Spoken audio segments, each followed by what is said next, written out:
देखिए section D है, question number 32 है, 32 का बी पार्ट है। ठीक है, बेसिक मैथ है, क्लास 10th है, सैंपल क्वेश्चन पेपर जो 2024-25 में सीबीएसई बोर्ड ने दिया है वो है। इसमें क्या है, क्वेश्चन पढ़ो क्या है। अ train travel at certain average speed for a distance of 132 kilometre, यानी कोई स्पीड है ट्रेन की जिससे वो चल रही है 132 किलोमीटर की डिस्टेंस, एवरेज स्पीड है। And then travel distance of 140 kilometre at an average speed of 4 kilometre more than initial speed, यानी जो भी इनिशियल स्पीड में थी उससे 4 किलोमीटर की स्पीड बढ़ा दी गई, 4 किलोमीटर पर आवर की स्पीड बढ़ा दी गई है, और वो जो डिस्टेंस ट्रेवल करेगी वो 140 किलोमीटर ट्रेवल करेगी। ठीक है, अब आपसे कह रहा है कि if it take 4 hour to complete the whole journey, यानी 132 किलोमीटर चलने में जितना टाइम लगा प्लस 140 किलोमीटर चलने में जितना टाइम लगा, टोटल टाइम कितना उसको लगा है 4 घंटे, यानी टोटल टाइम उसने लिया है 4 hours.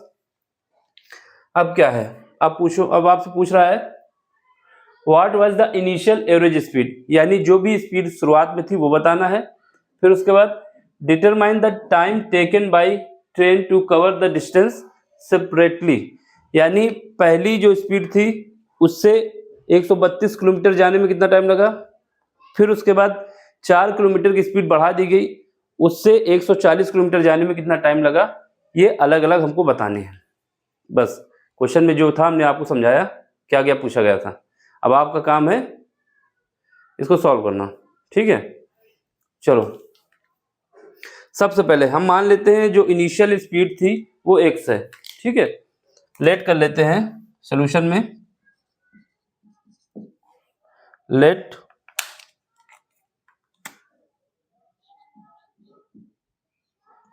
The initial speed, initial average speed,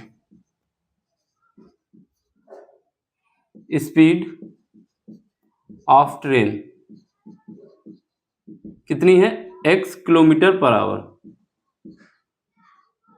ठीक है, शुरुआत में जो ट्रेन चल रही है एवरेज स्पीड से वो कितनी है x किलोमीटर पर आवर। अब इसके बाद क्या करना है, जैसा क्वेश्चन में दिया है कि इस जो ये x speed x kilometre per hour की स्पीड है, इससे ट्रेन को कितनी डिस्टेंस ट्रेवल करनी है 132 किलोमीटर, 132 कितना 132। तो यहां लिख लेते हैं डिस्टेंस गिवन डाटा, पहले लिख लेते हैं गिवन डाटा, ये तो हमने मान लिया। गिवन डाटा में क्या है, इनिशियल में डिस्टेंस जो d1 ट्रेवल करना है ट्रेन के द्वारा 132 किलोमीटर, एंड जो d2 डिस्टेंस ट्रेवल करनी है ट्रेन के द्वारा 140 किलोमीटर की है। d1 के लिए स्पीड क्या है x किलोमीटर, ठीक है, और d2 के लिए यानी x1 जो यहाँ पे मानेंगे वो x किलोमीटर होगी, एंड x2 जो मानेंगे वो क्या होगा x प्लस 4 किलोमीटर होगा। ठीक है, ये किलोमीटर पर आवर लिख दो और यहाँ पे किलोमीटर पर आवर, यानी जो भी ट्रेन है उसकी जो इनिशियल स्पीड क्या है x किलोमीटर पर आवर, उसके द्वारा यानी x kilometre per hour speed की जगह पे हमने मान लिया कि x1 की स्पीड जो कि x के बराबर है, इसके द्वारा 132 किलोमीटर डिस्टेंस जानी है, और d2 डिस्टेंस कितनी है 140 किलोमीटर। इसमें जो स्पीड यूज करना है, जो इनिशियल स्पीड थी उसमें 4 ऐड कर देना है, यानी इसको x2 मान लिया है तो क्या हो गया x प्लस 4 हो गया है। ठीक है, अब देखो अब क्या करेंगे, टाइम, हमारे पास टाइम का फार्मूला क्या होता है, वी नो दैट, क्या हम जानते हैं टाइम का फार्मूला क्या होता है, जब भी हमें टाइम निकालना होता है तो उसके लिए फार्मूला होता है टाइम इज इक्वल टू क्या होता है डिस्टेंस डिवाइड बाय स्पीड, यानी अगर डिस्टेंस को स्पीड से डिवाइड कर दिया जाए तो जितना टाइम लगना है हमको जाने में किसी जगह पे वो निकल आएगा। तो ये फार्मूला होता है मेरे पास, time is equal to distance divide by speed. अब यहीं पर अगर हमको स्पीड निकालना होता है तो स्पीड को टाइम से मल्टीप्लाई करते हैं, ठीक है, और अगर स्पीड निकालना होता है तो डिस्टेंस को टाइम से डिवाइड करते हैं। अपने हिसाब से अरेंज कर लेना है। फिलहाल के लिए यहाँ पर हमें टाइम वाला यूज करना है। तो हम मान लेते हैं इनिशियल स्पीड, जो पहली डिस्टेंस ट्रेवल करने में जो टाइम लगा था वो क्या था, t1 था, और दूसरी बार जो टाइम लगा था वो t2 था। क्या था, t1 और t2। अब t1 टाइम निकाल लो, t1 time is equal to distance कितनी ट्रेवल करनी है, d1 डिवाइड बाई स्पीड कितनी है, x1, ठीक है। यहां से हमारे पास निकल आएगा d1, t1 निकल आएगा। तो t1 इज इक्वल टू कितना आ जाएगा, डिस्टेंस कितनी है 132 किलोमीटर, इसकी स्पीड कितनी है x किलोमीटर, तो ये हमारे पास इक्वेशन 1 हो जाएगी, ठीक। अब इसके बाद दूसरी डिस्टेंस, दूसरा टाइम t2, डिस्टेंस कितना जाना है t2 में, d2, स्पीड कितनी है x2। अब यहां से t2 निकाल लो, t2 इज इक्वल टू कितना आ जाएगा, 140 किलोमीटर की स्पीड है, सॉरी 140 किलोमीटर की डिस्टेंस है, और स्पीड कितनी है, x प्लस 4 है। ये इक्वेशन नंबर 2 हो गई। दोनों इक्वेशन समझ में आई कैसे बन गई, दोनों इक्वेशन हमने बना लिया। कैसे बनाया कि हमारे पास जो डाटा गिवन था उसका यूज करके टाइम t1 जो लगा वो निकाल लिया, टाइम t2 जो लगा वो उसको निकाल लिया। अब क्वेश्चन में साफ साफ लिखा हुआ है कि t1 प्लस t2 यानी दोनों का जो टाइम एवरेज है वो कितना है, 4 kilometre per hour, according to question, ठीक है, अकॉर्डिंग टू क्वेश्चन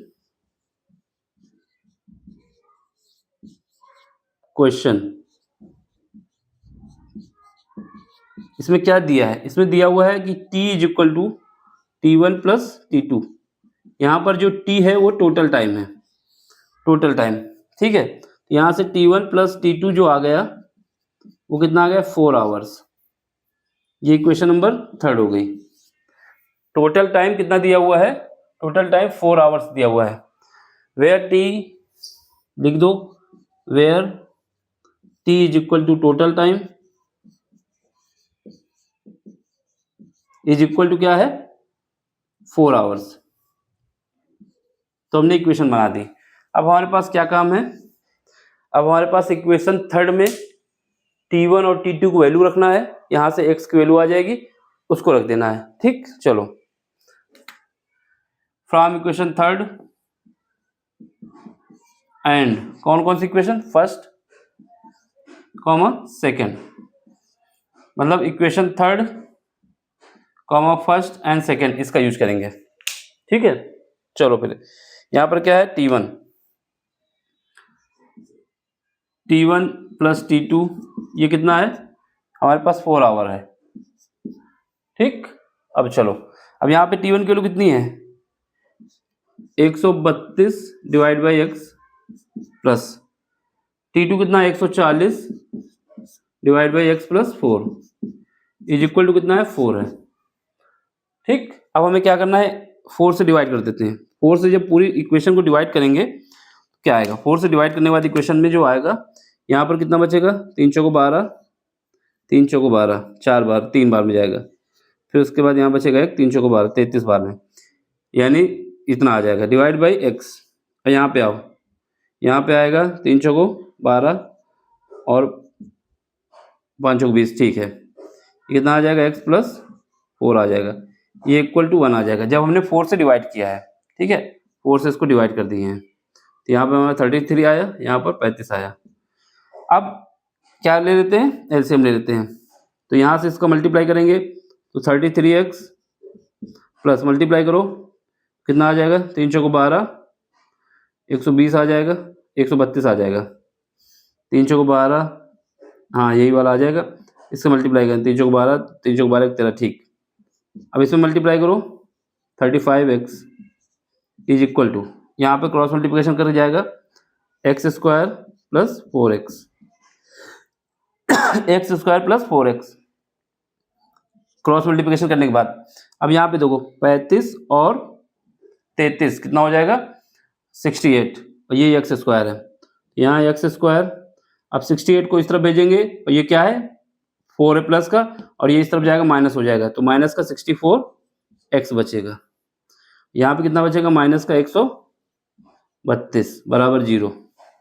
ठीक, ये इक्वेशन बन गई। देखो यहाँ पे समझने की बात ये है ना कि इनको ऐड किया, कितना हुआ 68। इस 68 को उठा के यहाँ भेजा तो ये प्लस का है, और ये इस तरफ जब आएगा तो माइनस होगा। तो यहाँ 68 से जब 4 जाएगा तो 64 बचेगा। अब 132 को भी हमने इस तरफ भेजा तो ये माइनस हो जाएगा, बराबर 0 हो गया। ठीक, अब देखो अब क्या करना है। अब इसका हमें फैक्टराइजेशन मेथड यूज करना है, इसको फैक्टर करना है।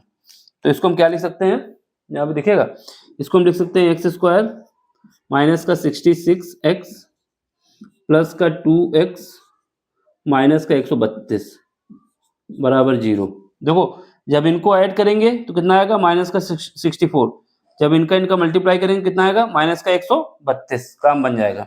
अब यहाँ से x कॉमन ले लो, x यहाँ पे बचेगा 66, यहाँ से क्या है प्लस, यहाँ से 2 कॉमन ले लो, यहाँ क्या बचेगा x माइनस का 66 बराबर 0।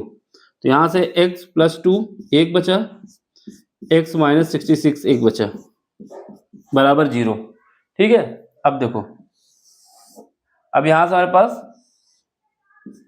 ठीक है, अब इससे हम वैल्यू रख देते हैं। एक बार x प्लस 2 0 करो बराबर 0 एंड x माइनस 66 बराबर 0। तो यहाँ से x बराबर आ जाएगा -2 जो कि हम नेग्लेक्ट कर देंगे, एंड x बराबर आ जाएगा 66 जो कि हम ले लेंगे। ठीक, क्यों ले लेंगे, क्योंकि नेगेटिव वैल्यू नहीं आएगी। डिस्टेंस कभी नेगेटिव, सॉरी स्पीड नेगेटिव नहीं होती, इस वजह से ये हमारे पास आ गया। तो x बराबर आ गया 66 किलोमीटर पर आवर। ये हमारी इनिशियल स्पीड आ गई है। क्या आ गई है, इनिशियल स्पीड आ गई है। तो एक आंसर आपका ये हो गया। 5 मार्क्स का क्वेश्चन है, इंपॉर्टेंट क्वेश्चन है, तो आंसर तो एक ही हो गया। दूसरा आंसर क्या होगा, दूसरे आंसर में इसने बोला है कि हमको क्या निकालना है, टाइम निकालना है कि जब हमारे पास ट्रेन जो है x किलोमीटर पर स्पीड से चल रही थी तो 132 किलोमीटर चलने में कितना टाइम लिया, एक बात। फिर उसके बाद जब 4 किलोमीटर पर आवर की स्पीड हमने बढ़ा दी है तब कितना टाइम लिया। तो उसमें क्या करेंगे, यहाँ पर जो x है उसको 4 ऐड कर देंगे, कितना हो जाएगा 70 हो जाएगा। तो उसमें टाइम कितना लगेगा, इसका मतलब T1 और T2 निकालना है। तो from equation first and second, from first and second, तो पहले फर्स्ट से ही कर लेते हैं। फ्रॉम फर्स्ट, इसमें देखो T1 इज इक्वल टू क्या है, 132 divide by x। T1 is equal to है 132 डिवाइड बाई x। x कितना है, 66 है। तो यहाँ से T1 की वैल्यू कितनी आ जाएगी, 2 घंटे, 2 आवर्स। यानी पहला टाइम जो लगा ट्रेन T1 को 132 किलोमीटर की स्पीड चलने में 2 घंटे लगे। ठीक है, फिर उसके बाद from equation second T2 is equal to कितना है, 140 है, कितना है 140 डिवाइड बाई, अब क्या है, स्पीड हमारी कितनी है, x प्लस 4 है, यानी यहाँ पर 66 प्लस 4। तो यहाँ से क्या है T2 कितना आएगा, 140 डिवाइड बाई 70। तो ये कितना आ जाएगा, 2 आवर्स। तो T2 कितना आ गया, 2 आवर्स आ गया। T2 is equal to 2 hours. तो ये भी हमारा आंसर हो गया। ठीक है, देख लो, इसका स्क्रीनशॉट ले लो, अच्छी तरीके से समझा दिया है। जहां ना समझ में आया हो उसके लिए आप हमें कमेंट्स कर सकते हैं, पूछ सकते हैं। कुल मिला के जितना क्वेश्चन दिया था सब हमने आपको दिखा दिया अलग अलग। ठीक, अब अगले लेक्चर में मिलते हैं अगले क्वेश्चन के साथ। Thank you for watching.